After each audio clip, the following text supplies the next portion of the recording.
ఒకటి రుద్రమ గారు ఇక్కడ పాయింట్ ఏంటంటే, ఒకటి నీట్ లీకేజ్ అయినప్పటి నుంచి గొడవ జరుగుతుంటే ప్రభుత్వం మళ్ళీ ఎగ్జామ్ పెడదాము అని ఆలోచించింది తప్ప దీని మీద కరెక్ట్ యాక్షన్ ఏంటనే దాని మీద ఏదో సిబిఐకి ఇచ్చారు, అది కంటి తుడుపు చర్య, కింద స్థాయి వాళ్ళని ఏదో ఇది చేయడం తప్ప టాప్ బ్రాస్ని ఎవరిని ఇది చేసిన ఇది కనిపించలేదు. అది ఒకటి ప్రభుత్వం యొక్క ఫెయిల్యూర్ అని అనను కానీ నేను కొంచెం నెగ్లిజెన్సీ కనపడింది. రెండోది ధర్మేంద్ర ప్రధాన్ గారి విషయంలో కనీసం శాఖ మార్చినా ఏమైనా కొంత సాటిస్ఫై అయ్యేవాళ్ళేమో స్టూడెంట్స్ కానీ పేరెంట్స్ కానీ లేకపోతే ఈ ఆర్గనైజర్స్ వీళ్ళు కానీ, అది కూడా జరగలేదు ప్రభుత్వం వైపు నుంచి. సో ఇటువంటివి ఉన్నప్పుడు ఈ మూమెంట్ అంత మంచి సిగ్నల్ అయితే కాదు, మంచి సైన్ అయితే కాదు డెమోక్రటిక్ ఇండియాకి. ఎందుకంటే మన చుట్టూ ఉన్న దేశాల్లో ఏం జరుగుతుందో ఒకసారి చూసుకున్నట్లయితే, ఒకప్పుడు చైనా బీజింగ్ మనకి ఇంకా మర్చిపోలేదు మనం, నిన్న మొన్నటి శ్రీలంక ఇన్సిడెంట్ మర్చిపోలేదు, బంగ్లాదేశ్ని చూస్తున్నాం, పాకిస్తాన్ చూస్తున్నాం కదా, ఇంకా చాలా దేశాల్లో చూస్తున్నాం ఇటువంటి జంజీల, నేపాల్ మొన్న రీసెంట్ డెవలప్మెంట్. సో ఇవన్నీ చూస్తున్నప్పుడు వీటిని అణిచివేయకూడదు, అడ్రస్ చేయాలి. అది చేయడంలో ఎక్కడో లోపం జరిగిందేమో అనిపిస్తుంది.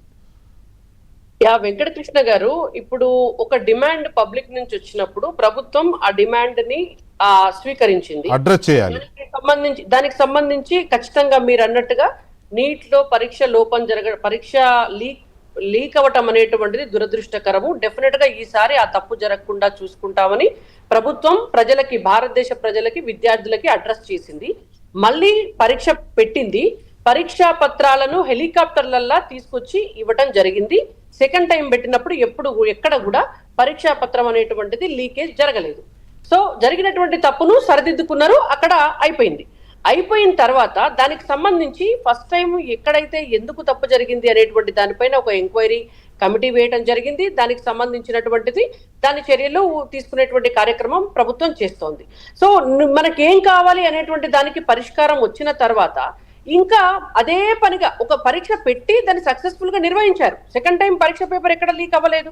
సో దానికి అక్కడ ఎండ్ కార్డు పడిన తర్వాత కూడా మొదలు జరిగినటువంటి పేపర్ లీక్ నే పట్టుకుని ఇయాల్టి దాకా కూడా ఉద్యమం చేయడం అనేటువంటిది అంటే ఇక్కడ రుద్రమ గారు ఇక్కడ ఒక పాయింట్ మనం అర్థం చేసుకోవాలి.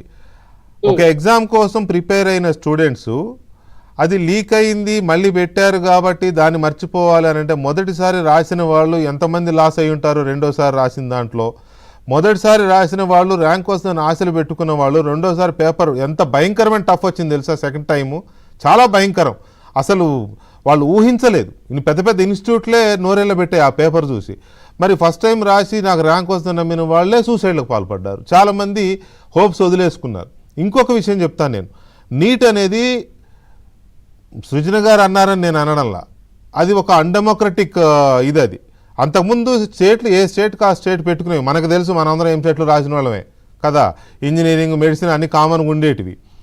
అలాగని స్టేట్స్లో లీక్ అవ్వలేదా అంటే అయినాయి, కానీ ఆ స్టేట్ వరకు ఎఫెక్ట్ అయింది, మళ్ళీ ఏదో పెట్టారు, ఇప్పుడు దేశమంతా అయింది కదా. సో ఇటువంటివి చేయడం అనేది కేంద్రం కొంత ఆలోచించుకుని దాన్ని సరిదిద్దుకుని ఉంటే బాగుండేది. అలా చేయకపోవడం కూడా ఇవాళ దోషిగా నిలబడాల్సిన పరిస్థితి వచ్చింది. యూత్ ముందు, ఎవరి ముందైతే నిలబడకూడదో ఆ యూత్ ముందు నిలబడింది పరిస్థితి. ఇప్పుడు వెంకటకృష్ణ గారు, నేను ఖచ్చితంగా ఒప్పుకుంటా, ఎందుకంటే విద్యార్థులు చాలా ప్రెజర్ లో ఉంటారు. నీట్ లాంటి పరీక్ష, ఎంసెట్ లాంటి పరీక్ష, 10th క్లాస్ పరీక్షలు రాసేటప్పుడు, ఇంటర్మీడియట్ పరీక్షలు రాసేటప్పుడు అసలు విద్యార్థులకు విపరీతమైన ప్రెజర్ లోకి వాళ్ళు నెట్టివేయబడతారు. ఒక దిక్కు పేరెంట్స్, ఒక దిక్కు టీచర్లు, ఇంత పర్సంటేజ్ రావాలి, ఇన్ని మార్కులు రావాలి, 0.1% తేడాతో కూడా ర్యాంక్ ఎక్కడికో వెనక్కి ముందుకు వెళ్తుంది. కాబట్టి ఆ ప్రెషర్ లో ఉండి రాస్తారు. కాబట్టి వాళ్ళు ఫస్ట్ టైం రాసినట్టుగా సెకండ్ టైం రాస్తారా అంటే దానికి ఏం గ్యారంటీ లేదు. నష్టం జరిగినటువంటి మాట వాస్తవం. ఇవాళ తెలంగాణ రాష్ట్రంలో కూడా ఆ రోజు ఇంటర్మీడియట్ విద్యార్థులకి పేపర్లో పరీక్షా పత్రాల దిద్దుబాటులో జరిగినటువంటి నష్టం వల్ల 26 మంది విద్యార్థులు ఆత్మహత్య చేసుకుంటే మన ప్రాణం అంతా కూడా తలడిల్లిపోయింది కదా. ఇవాళ మన పిల్లలు కూడా ఆ వయసులో ఉన్నటువంటి పిల్లలు, ప్రభుత్వాలు పరీక్షలు నిర్వహించేటటువంటి క్రమంలో అట్లాంటి లోపాలు జరిగినప్పుడు డెఫినెట్ గా అది జరగకూడనటువంటి అంశమే, అది ఎవ్వరం కూడా యాక్సెప్ట్ చేసేటువంటి అంశం కాదు. అయితే దాన్ని సరిదిద్దుకునేటువంటి ప్రయత్నం ప్రభుత్వం చేసింది. ఇవాళ వెళ్ళినటువంటి ఎవరైతే ప్రొటెస్ట్ చేస్తున్నారో వాళ్ళందరినీ జేపీ నడ్డా గారు పిలిచి కూడా మాట్లాడారు. వాళ్ళు ఎందుకు చేస్తున్నారు, నేను అన్న పాయింట్ ఇదే. ఇవాళ చేసిన చర్యలు కానీ డే 1 చేసి ఉంటే ఇవాళ ఈ సిచ్యువేషన్ వచ్చుండేదే కదా. ఎనీవే రుద్రం గారు, మీరు చెప్పిన పాయింట్ లాస్ట్లో వచ్చింది. నిజానికి జేపీ నడ్డా గారు వెళ్ళడము, ధర్మేంద్ర ప్రధాన్ని అమిత్ షా గారు పిలిచి మాట్లాడడం, ఇవన్నీ ఇవాళ జరిగినాయి. ఏది పార్లమెంట్ దాకా వచ్చిన తర్వాత, అదేదో ముందే చేసి ఉంటాయి. ఇదైతే ఇక్కడ ఒక ఎగ్జాంపుల్ చెప్పి ఈ చర్చని, ఈ టాపిక్ని ఆపుతాను. ఏంటంటే మీకు గుర్తుండే ఉంటుంది, ఒక 3-5 ఇయర్స్ బ్యాక్ నియర్లీ భువనగిరి దగ్గర ఎంసెట్ రాయడానికని కూతురుని ఎక్కించుకొని తండ్రి స్కూటర్ మీద తీసుకెళ్తా ఉంటే యాక్సిడెంట్ అవుతుంది. యాక్సిడెంట్ అయితే రక్తం మడుగులో పడి ఉంటాడు తండ్రి, దెబ్బలు బాగా తగులుతాయి. నువ్వు వెళ్ళి ఎగ్జామ్ లేట్ అవుతుంది, నువ్వు వెళ్ళని పంపించేస్తాడు. కూతుర్ని ఎవరికో దగ్గరున్న వాళ్ళు ఎవరో తీసుకెళ్తారు. ఆ అమ్మాయి ఏడ్చుకుంటూనే వెళ్తుంది, ఎంట్రన్స్ రాసి బయటకు వచ్చేసరికి తండ్రి చనిపోతాడు.